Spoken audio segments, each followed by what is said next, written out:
everyone. Today we will be discussing another ocular emergency, that is bilateral disc edema.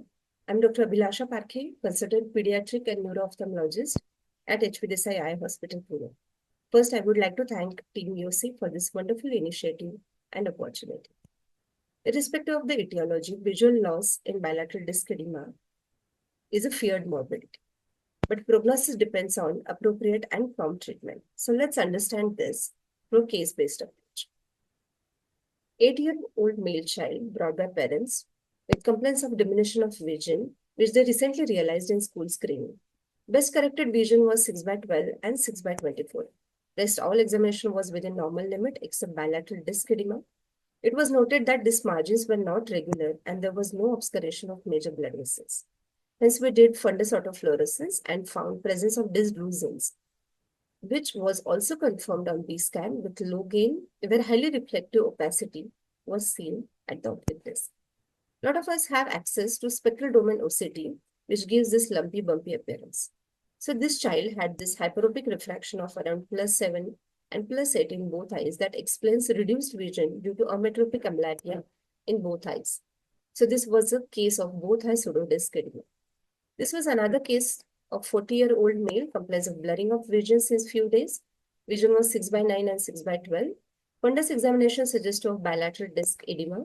We checked his blood pressure, which was 195 by 1.8 millimeters of mercury. In this fundus photo, hypertensive retinopathy changes in the form of cotton wool spots and hemorrhages can be seen away from the disc. So this was a case of grade 4 hypertensive retinopathy with bilateral disc edema in the setting of malignant hypertension. This sweet little 5-year-old girl came with the parents with complaints of sudden inward deviation of right eye since 1 week. As you can see here, child has right eye esotropia and abduction limitation of almost -4 in her right eye.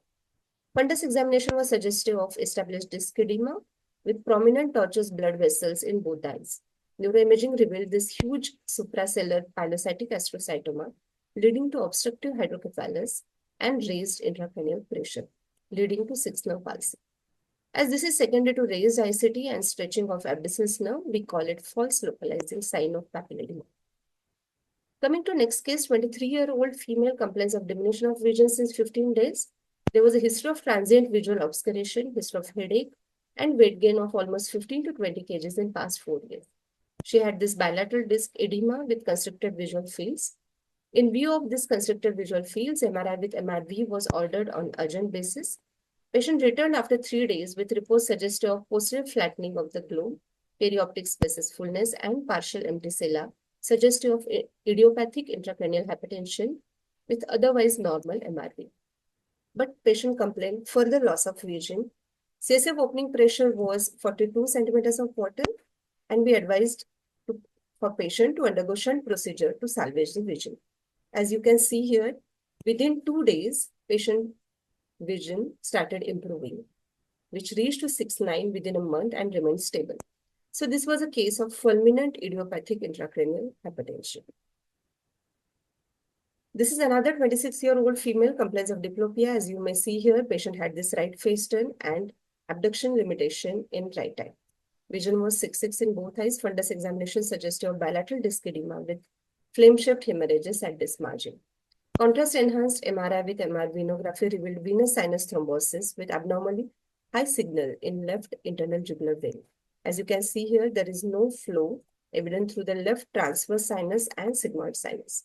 So this was a case of venous sinus thrombosis with 6th nerve palsy as false localizing sign. Coming to last case, 42-year-old lady complains of transient loss of vision. Since 2 months, known case of chronic hypertension, vision was 6/12 and 6/24. Left eye was found to have grade 1 RAPD, reduced color vision, and inferior field changes. Blood pressure was 180/100 and MRI was normal. Fundus examinations were suggestive of bilateral disc edema and was found to be chronic in appearance, as disc had developed little rounded appearance, central cup obliterated, and you may see some hard exudates like deposits over the disc surface. OCT suggestive of anaphil thickening and severe GCC, that is ganglion cellular thinning, was noted in left eye more than right eye, which explains optic nerve dysfunction. To summarize, whenever you suspect bilateral disc edema, step 1 is to decide whether it's a true disc edema or pseudo. Some features of pseudo-disc edema are enlisted here. Once you are sure that it is true disc edema, measure blood pressure. And this needs further neurological workup in the form of imaging to rule out structural cause. And if it is normal, then CSF studies and CSF opening pressure to rule out IH.